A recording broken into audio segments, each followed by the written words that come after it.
네, 오늘의 톱뉴스로 선정된 첫 번째 이슈를 바로 살펴보시죠. 바로 이겁니다. 함께 보시죠. 대한민국의 경제사령탑 투톱에 내정된 김수현, 홍남기 두 사람이 이 경제 위기가 아니다라고 진단을 해서 논란이 되고 있습니다. 먼저 홍남기 경제부총리의 이야기부터 함께 살펴보시죠. 내년에도 상당 부분 힘들 수 있겠지만 지금의 경기 상황이 경기 침체나 위기라고 말하는 것에 대해서는 동의하지 않는다. 네. 우리 바르다박 선생의 말씀 잘 들었는데요. 예.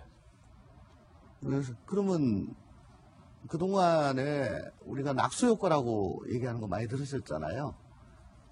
그게 재벌들이 최상위 구조에 있으면서 거기가 잘 되면 돈 벌어가지고 이때 하청기업들 그리고 근로자들한테까지도 그 혜택이 다 돌아갈 것이다 라고 하는 거였죠.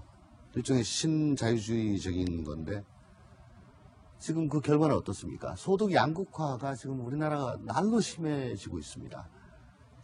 국민소득은 3만 불 시대에 접어들었다고 하지만 1분위 소득이 5분위 소득보다 수십 배가 많은 우리 과거 우스갯말로 배고픈 건 참아도 배 아픈 건 못 참는다는 얘기가 있습니다. 배 아픈 건 못 참는다. 예, 소득 양극화 이슈를 그냥 두고 갈 수는 없는 거고요. 비유를 하자면은 우리 경제의 체질을 지금 변경하고 있는 상황인데 체질을 바꾸려면은 진통도 있습니다. 그 보약으로 지금 공정경제와 혁신성장이라는 보약을 쓰고 있고요. 하루아침에 좋아지지는 않습니다. 경제는 심리라고 합니다. 너무 이렇게 불안 조장하는 얘기만 해가지고 경제가 진짜 어려워질까봐. 그런데 조홍천 의원님, 조금 전에 우리 정치권의 반응도 좀 봤어요, 공방도. 홍준표 전 대표가 그 귤 상자 안에 귤만 들었는지 다른 뭐가 들었는지 어떻게 하냐. 그러니까 우리 박지원 전 대표가 너무 오바다라고 하는데 어떻게 보세요? 그러면 귤 상자에 귤이 들어있지 홍준표 대표는 뭐가 들어있을 거라고 상상을 했을까요? 예. 혹시 요즘은 5만 원권 나와가지고 비터 500에 넣어서 전달을 하는 그거? 근데 옛날에 10,000원짜리 시절에는 사과상자였습니다. 사과상자였죠. 홍 대표께서 많이 받으셨는지 모르겠지만, 글쎄요. 저는 홍준표 대표가, 일국의 대통령 후보로서, 주요 정당의 대통령 후보로서 출마를 하셨던 분이고, 국민으로부터 수십 프로의 지지를 받으셨다신 분이란 거를 명심해 주시기 바랍니다. 왜냐하면 이 정부의 실정이 곧 우리 문재인 대통령에 대해서 좀 마음에 안 들 때 아마 많은 분들은 또 지금 그 자리에 홍준표가 앉아 있으면 어땠을까라고 상상을 할 거예요. 근데 이렇게 근거 없는 그 의혹만 자꾸 제기를 하시다 보면은 그때 안 찍기 잘했다라고 생각하지 않겠습니까? 그때 안 찍기 잘했다. 그건 조금 실수하신 것 같고요. 그리고 아까 우리 변한봉 변호사님께서 리종혁이 그 문희상 의장한테 서두를 필요 뭐 있냐라고 거부를 했다고 하시는데 제가 그 자리에 있었습니다. 계셨어요, 맞아요. 제네바에서 열린 IPU 회의에서 만났거든요. 그런 얘기 전혀 없었고요. 어떻게 하면은 우리나라 자유한국당을 포함한 모든 정당들이 다 참여해서 국회의담이 결실 있게 열릴 수 있을까? 그걸 같이 얘기를 나눴던 거에 불과한데 그게 왜 이렇게 와전되는지 저는 이유를 모르겠습니다. 절대 아닙니다. 혹시 냉면이 목공으로 넘어가냐 그 현장에는 안 계셨습니까, 의원님? 북한은 아니고요. 거기는 안 계셨어요. 제네바에 있었어요. 제네바에만. 예, IPU. 이번에 북한이 또 한국을 향해서 미국의 코끼리 송아지다. 이것도 좀 일단 귤이랑 상관없이 일단 화는 나네요. 그게 북한이 그런 게 아니고 조청년 기관지 조선신부에서 그런 거 아닌가요? 거기가 거기 아닙니까? 다르죠. 다르다. 예, 스피커가 다르고요. 그건 상당히 비공식화 시킨 것이고 나름대로는 그 신경을 쓴 거라고 보여집니다. 저는 중앙일보에서 과연 지금 귤 보낼 때인가? 라고 사설을 썼는데 때라고 생각합니다. 때라고 생각합니다. 왜냐하면 과거에는 북한이 벼랑끝 전술로 몰고 가면은 또 들어주고 했었는데 지금 트럼프 정부에서는 벼랑끝 전술 아니라 뭐를 해도 안 들어주겠다라고 하잖아요. 그러니까 북한은 거기에 반발을 해서 또 좀 센 얘기를 하고 있습니다. 미국은 bad guy고요. 우리 대한민국은 good guy로 지금 역할을 설정을 한 거는 틀림없는 것 같고요. 미국과 북한이 저렇게 서로 으르렁댈 때 우리 정부의 역할이, 대한민국의 역할이 더 커지는 겁니다. 룸이 커지는 겁니다. 그거는 우리 대한민국만, 이 정부만 할 수 있는 겁니다. 그 역할을 충실히 한 거라고 보여집니다. 예, 제주 귤 함께 보시죠. 청와대 경호처 직원이 술에 취한 채 시민을 폭행하고 출동한 경찰관까지 폭행해서 무리를 빚었습니다. 이 청와대 경호원이 출동한 경찰에게 체포돼서 연행되는 CCTV 장면부터 확보했습니다. 함께 보시죠.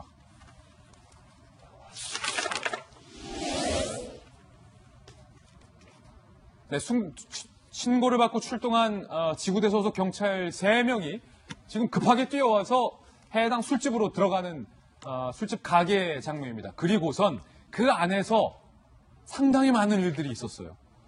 상당히 많은 일이 있은 후에 경찰 3명이 청와대 경호원을 끌고 나오는 장면인데 이 청와대 경호처 직원의 발걸음이 끌려 나오는데도 갈짓자 발걸음을 보이고 있습니다. 술에 상당히 취해 있다라는 것을 발걸음만으로도 확인할 수가 있었던 그런 상황입니다. 지금 보시는 것처럼 제대로 걷지 못하고 있는 그런 상황. 전직 검사님 어떻게 보세요? 예. 저는 변환봉 변호사님하고 조금 견해를 달리 하는데요. 예. 지금 공무집행 방해의 점은 내가 누군지 아느냐라고 했다는 것이고, 뭐 물론 좋은 말로는 안 했겠죠. 욕설 같은 거 섞어서 했겠죠. 그리고 경찰관 폭행했다는데 어떻게 폭행했는지는 전혀 나와 있지 않아요. 얼굴을 가리켰다면 그러니까 이게 공무집행 방해의 점이 그렇게 중하다고 보기에는 부족합니다. 주폭은 확실한 것 같고, 근데 이제 주폭이 때려가지고 코뼈가 내려앉았다. 이건 100% 구속이다. 이건 동의할 수가 없는 상황이고요. 그러니까 청와대 대통령 경호실 직원이면은 어쨌든 그 언제라도 불러가지고 조사를 할 수 있는 거니까 그건 뭐 괜찮은 거고요. 그래서 이거가 100% 구속사항이다라는 건 동의하기 힘들고, 다만 저도 이제 식당을 해봤으니까 아는데, 예, 식당을 해봐서 알잖아요. 웬만하면 안 부릅니다, 경찰을. 예. 왜냐하면 그날 장사 망치니까. 예. 어떻게든 뭐 달래가지고 저 밖으로 내보내고 돈이라도 지어주고 택시 태워주는데, 이렇게 했다는 거는 그 안에서는 좀 많이 행패를 부린 것 같아요. 그래서 나 누군지 아느냐.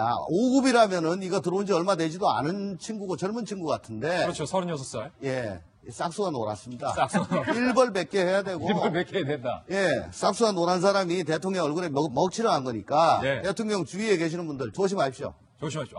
이건 뭔가 상당히 의미심장한. 싹수가 노란 게 아니라 이참에적인 도려내야 될 부분인 거죠. 예. 우리 지금 조 의원님도 청와대 계셨지만은 저게 있을 수 있는 일인지 싶은 생각이 들어요. 얼마 전부터 우리 돌직구팀이 계속 청와대 기강 얘기하고 나사 조여라 얘기했는데. 내 정권마다 있었던 일이에요. 했는데 예. 그 경제팀도 이제 교체가 좀 있었잖아요. 이참에 좀 한번 기강 점검 좀 했으면 하는 생각이 우선은. 함께 보시죠. 오늘 한 조간신문은 이 기사를 보도하면서 속 좁은 일본 이런 제목을 쓰기도 했습니다. 방탄소년단, 우리 BTS의 일본 방송국 출연이 지금 줄줄이 취소가 되고 있습니다. 일본 방송국들이 BTS 출연을 취소하고 있는 것 저희가 취재해봤는데 함께 살펴보시죠. 한두 개가 아니라는 거예요. 일본 방송 줄줄이 BTS 출연 취소. 먼저 TV 아사히 뮤직 스테이션, 이 TV 아사히의 뮤직 스테이션, 그리고 NHK의 홍백 가합전, 둘 다 연말에 굵직굵직한 가요제라고 해요. 특히 NHK의 홍백 가합전은 저기에 출연한다라는 것만으로도 전 세계 최고의 뮤지션이다, 가장 유명한 대스타다라는 것이 입증이 될 정도의 큰 연말 음악 프로그램인데 굵직한 것들이 지금 다 취소되고 있다. 일본이 이 정치적인 문제와 문화예술 분야를 구분하지 못하고 연동시키는 것, 이것이 큰 문제다.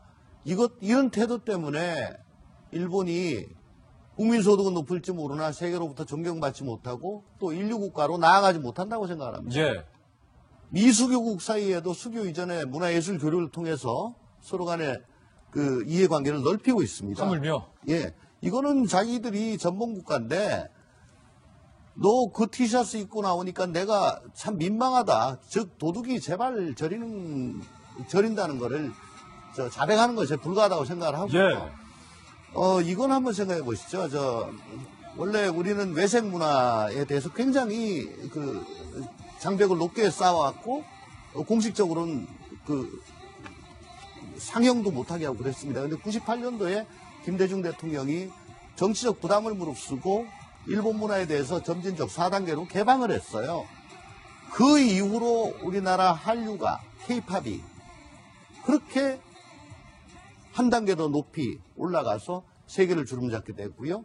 노무현 대통령 때는 그 반대를 무릅쓰고 스크린 쿼터제를 폐지를 했습니다. 그 이후에 우리 한국 영화가 이렇게 수천만 관객을 끌어모으고 해외 영화제에서도 많은 상을 수상하는 그런 나라가 됐습니다. 문화란 것은요, 장벽을 쌓고 제한을 하면은 점점 더 외톨이가 되고 저열한, 저급한 문화로 떨어지게 됩니다. 예. 개방을 해야 됩니다. 일본은 지금 거꾸로 가고 있습니다. 거꾸로 가고 있다. 예. 그 뉴욕 타임스퀘어 광장에 독도 광고를 했었던 서경덕 교수가 이번 일본의 BTS 출연 취소에 대해서 이렇게 얘기했습니다. 이야기 듣고 계속해서 이어가겠습니다. 외국인들이 일본이 전범국으로만 인정을 할 수 있는 그런 계기가 오히려 되지 않았나라고 생각이 듭니다. 일본 입장에서도 최악의 자충수를 둔 것이라고 볼 수 있습니다. 숙명여자고등학교 오늘 핫플 나왔고요. 우리 민주당의 이해찬 대표님 오랜만에 핫플에 출연을 하셨군요. 과연 오늘 핫플은 어떤 사연인지 하나씩 소개를 해드리겠습니다. 보수 유튜브에 밀렸던 민주당이 씀이란 유튜브 채널 방송국을 오픈했습니다. 쓸모있다, 쓰다, 쓰이다 등의 의미라는데요. 이해찬 대표는 우리 유튜브는 진짜다 라면서 우파 콘텐츠 대항마를 오픈했냐는 말에 비교 대상이 아니다 라면서 발끈하기도 했습니다. 여야의 본격적인 유튜브 전쟁이 시작될 것으로 보이는데요. 가짜 뉴스를 잡겠다며 유튜브를 강하게 비판해온 이전과 달리 이를 활용하겠다라는 쪽으로 전략을 바꾼 것으로 풀이됩니다. 한편 우리 돌직구의 이제 가을 인재 영입 멤버인 이거 누굽니까? 조응천 의원도 사실은 민주당에서는 유튜브 스타로 유명합니다. 여러 가지 좋은 말씀 많이 해주지만 주로 조응천의 먹방 컨텐츠가 또 활발한 인기를 끌고 있다고 해서 또 한 카트 준비해 왔습니다. 유튜브 전성시대입니다.